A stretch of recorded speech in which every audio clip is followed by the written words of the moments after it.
D news മലയാളത്തിലേക്ക് സ്വാഗതം. സംസ്ഥാനത്ത് +1 പ്രവേശന നടപടികൾ പുരോഗമിക്കുകയാണ്.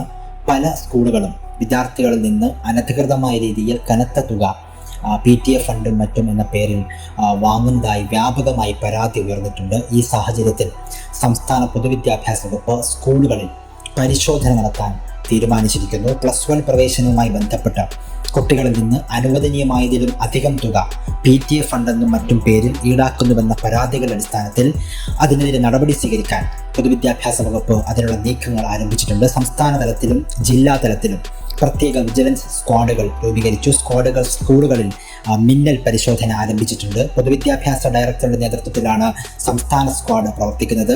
റീജിയണൽ ഡെപ്യൂട്ടി ഡയറക്ടർമാരാണ് ജില്ലാ സ്ക്വാഡുകൾക്ക് നേതൃത്വം നൽകുന്നത്. അനധികൃതമായി പണം ഈടാക്കുന്നതായി കണ്ടെത്തിയാൽ സ്കൂൾ അധികൃതർക്കെതിരെ കർശന നടപടി സ്വീകരിക്കുമെന്നാണ് സംസ്ഥാന പൊതുവിദ്യാഭ്യാസ വകുപ്പ് അറിയിച്ചിരിക്കുന്നത്. ഏകജാലക സംവിധാനങ്ങൾ ലഭിക്കുന്ന അലോട്ട്മെന്റ് ലെറ്ററിൽ നിർദ്ദേശിക്കുന്ന ഫീസും ഫണ്ടും മാത്രം പ്രവേശനത്തിനായി അടച്ചാൽ മതിയാകുമെന്ന് പൊതുവിദ്യാഭ്യാസ വകുപ്പ് അറിയിച്ചിരിക്കുന്നു. അതിനപ്പുറമുള്ള പണം ആവശ്യപ്പെട്ടാലോ അത് സംബന്ധിച്ചുള്ള വിവരം ലഭിച്ചാലോ ആ കാര്യം താഴെ പറയുന്ന നമ്പറുകളിൽ ജനങ്ങൾക്കും വിദ്യാർത്ഥികൾക്കും രക്ഷിതാക്കൾക്കും അറിയിക്കാവുന്നതാണ്. ഫോൺ നമ്പർ ഇതാണ്: 0471 258 0508, അതല്ലെങ്കിൽ 258 0742.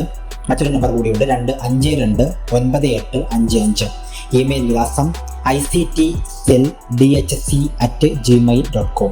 ഈ ഇമെയിൽ വിലാസത്തിലോ ഈ ഫോൺ നമ്പറുകളിലോ പരാതികളും വിവരങ്ങളും കൈമാറാമെന്ന് പൊതുവിദ്യാഭ്യാസ വകുപ്പ് അറിയിച്ചിട്ടുണ്ട്.